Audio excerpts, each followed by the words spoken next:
au-delà d'une force régionale de l'EAC, la RDC va devoir recevoir du troupe de la SADC. Nous allons donc en parler dans l'actualité du jour. Nelly, bonjour.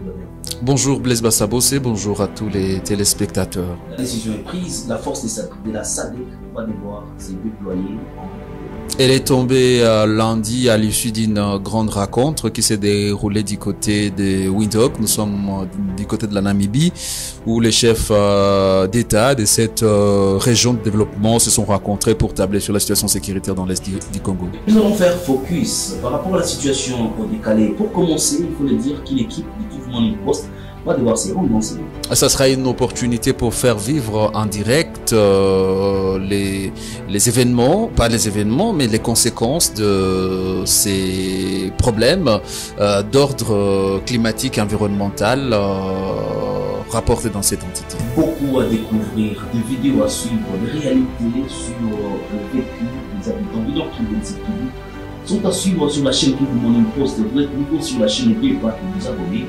Et on se retrouve dans la deuxième partie.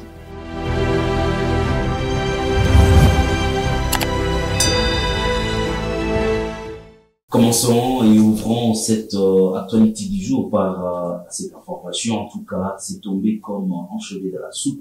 Pendant qu'on ne s'attendait pas, l'annonce est venue pour dire qu'au-delà des forces de l'EAC, nous allons également recevoir le troupe de la SADC avec comme mission de restaurer la paix. Comme c'est là qui peuvent se réjouir de toutes ces initiatives prises par le président de la République démocratique du Congo, Félix-Antoine Tshisekedi. Il a rencontré ses pairs au niveau de Windhoek. Nous sommes en Namibie. Au cours de cette réunion, tel que cela a été annoncé par vous, il était question de tabler sur la situation dans la partie est de la République démocratique du Congo avec cette difficulté liée à la présence de plusieurs groupes armés, dont le groupe qui est aujourd'hui pointé du doigt de Merle 123. Mais ce qui choque un tout petit peu, c'est comment est-ce que déjà un pays qui fait face ou un pays qui a accordé la facilité d'entrée à des armées presque du monde entier peut encore accepter qu'il y ait une autre force régionale, à part cette brigade d'intervention qui était attachée à la MONUSCO, à part l'East African Regional Force qui est dans la zone, au-delà de la MONUSCO elle-même qui est encore en République démocratique du Congo, au-delà des troupes ougandaises, parce que nous devons faire une certaine différence. Il y a ces troupes de l'armée ougandaise qui sont en RDC grâce à l'East African Regional Force, mais il y a également d'autres troupes qui sont venues avant dans le cadre de cette opération qui était menée conjointement par les FARDC dans le territoire de Beni, mais aussi en Ituri contre les ADF. Et au-delà même de ça, il y a aussi ces citoyens du monde que j'appelle par exemple les Russes ou les Roumains qui sont visibles à Goma chaque matin, chaque soir, à bord de Jeep. Il y a également les Wazalendo qui sont là. Il y a les forces armées de la République démocratique du Congo.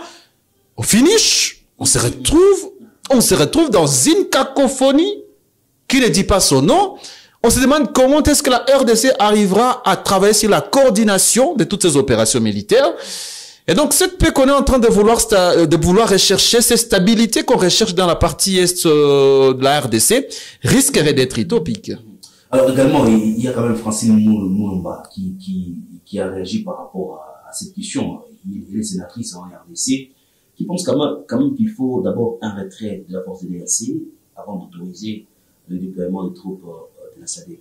Qu'est-ce que vous en pensez? C'est de cette cacophonie, parce que j'ai parlé aujourd'hui de mécanismes de coordination, et cette question a été même posée comme préalable par le chef d'État qui ont pris part à cette réunion. Je pense que ça doit être une troïka qui s'est déroulée au niveau de la partie sud du continent africain. Donc je parle de Windhoek en Namibie. Donc c'est vrai, c'est bien beau d'amener le Sud-Africain, d'amener les Zimbabwéens, d'amener les Namibiens.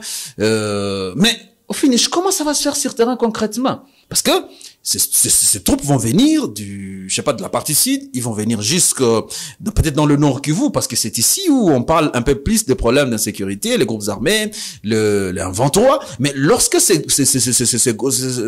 troupes régionales vont arriver ici, vont-ils chasser les Rwandais, vont-ils chasser les Burundais, vont-ils chasser les Ougandais? Et comment vont-ils faire pour différencier les combattants, en fait, les combattants ou les troupes kenyanes, rwandaises, et ces troupes, par exemple, du M23, où l'on sait que nous sommes dans une région où les tenues circulent facilement, où les armes circulent. Donc, il y a beaucoup de choses. Moi, je pense, comme Francine Muyumba l'a dit, elle a quand même raison, pour qu'il y ait une très bonne coordination de choses, soit si le président de la République et la classe politique, sociale, en République démocratique du Congo remarquent qu'il y a une insuffisance, il y a un manque de résultats de la part de leurs collègues de la région, de l'East African. Ils peuvent juste demander à cette communauté. Malheureusement, il y a aussi d'autres règles pour adhérer à cette communauté. Il y avait des préalables. Et pour sortir de cette communauté, il y a des préalables. Et donc, c'est pas aujourd'hui un président, Félix Tshisekedi, qui va se réveiller et demander au Rwanda, demander au Burundi, demander à l'Ouganda de retirer leur personnel. Ça serait utopique, ou au Kenya. Donc c'est bien bon aussi de cette demande de Francine Muyumba, mais c'est au président de la République de prendre ses responsabilités et de dire aujourd'hui, le problème est là. Je commence d'abord par demander à mes collègues de la région, s'il vous plaît, merci pour votre souci d'aider à ce que les choses avancent. Tels que les acteurs de la société civile ont d'ailleurs dit que non, c'était difficile avec tout ce qu'il y avait comme cohabitation entre les rebelles du 1-23 et certains éléments de la force régionale. C'est difficile maintenant de dénicher qui est qui fait quoi, quand, comment et comment différencier tel à tel l'opération. Pour différencier les soldats de l'East African Community aux rebelles du 1-23, serait tout simplement au président de la République de les demander de plier bagages et de laisser à cette force de la SADC qui a prouvé ses limites, parce qu'il y a quand même certains éléments. Il y a par exemple l'Angola qui est intervenu à RDC lors de la crise des années, je pense, 90, la guerre de libération 1997, 98, avec les Zimbabwéens qui sont venus secourir les musées, qui a été tué malheureusement. Et donc on est loin en tout cas de se dire que la situation est sur le point d'être normalisée en RDC. Ce sera une bonne nouvelle pour les internautes qui nous suivent tous les jours, qui vous Morning Post va se rendre à Calais pour aller suivre de près la situation et revenir avec vraiment des informations vérifiées. Ouais, tout en peut-être en profitant de cette occasion pour encore présenter nos condoléances à toute cette communauté se trouvant dans le territoire des Calais, parce que ce n'est même pas seulement Calais qui a été frappé, il y a d'autres territoires qui ont été frappés indirectement. Je parle par exemple d'Idjui, je parle des cabarets, parce que le jour de l'incident qui s'est déroulé par exemple à Nyamukubi qui était un centre de commerce remarquable dans la région. Je pense que c'était le deuxième centre d'échange des commerces dans cette zone. Donc, quand je parle de zone, je fais référence à tout ce qui est comme Calais. Et lorsque cet espace avait été touché par les eaux des pluies, je reviens sur les inondations, il y avait beaucoup de commerçants. Et ces commerçants venaient de partout. Vous savez, Nyamukubi a l'accès direct sur le lac Kivu. Nyamukubi est relié à des entités, par exemple comme le Nord Kivu, via la route, je pense dans la numéro 2. Nyamukubi est relié à Bukavu via la route qui mène vers Kabare. Donc, pour se retrouver un jeudi, je pense que les événements sont déroulés jeudi soir, se retrouver un jeudi à Nyamukubi, c'était une opportunité qu'aucun commerçant de la région ne pouvait rater. Tous ceux-là qui vendaient de la bière, donc pour Kivu, Morning Post, aller à Calais, ça sera une occasion de non seulement faire revivre aux gens la situation actuelle des familles qui ont été frappées par ces événements, mais ça sera également une opportunité de réfléchir ensemble avec la communauté, de réfléchir ensemble avec les acteurs, quels sont les mécanismes, les stratégies à mettre en place pour éviter qu'il y ait des cas pareils, parce que Nyamukubi se trouve au bord du lac Kivu. Il y a d'autres entités. Il y a par exemple Nyamasasa qui est aussi à quelques mètres du lac Kivu. Il y a Makerere, Makenge qui sont juste dans les quelques mètres et qui connaissent aussi les mêmes problèmes, parce qu'il y a ces hauts plateaux, il y a ces problèmes de déboisement. Donc, il y a autant de problèmes qui seront traités par vos reporters. Et d'ailleurs, nous saluons, bien que la situation humanitaire ne soit pas entièrement maîtrisée, Bah, si vous revenez aux statistiques qui ont été rendues publiques par le cadre de concertation de la société civile, le nombre de victimes vont jusqu'à 400, au-delà des 400. Et selon ce communiqué, il y aurait des milliers de disparus.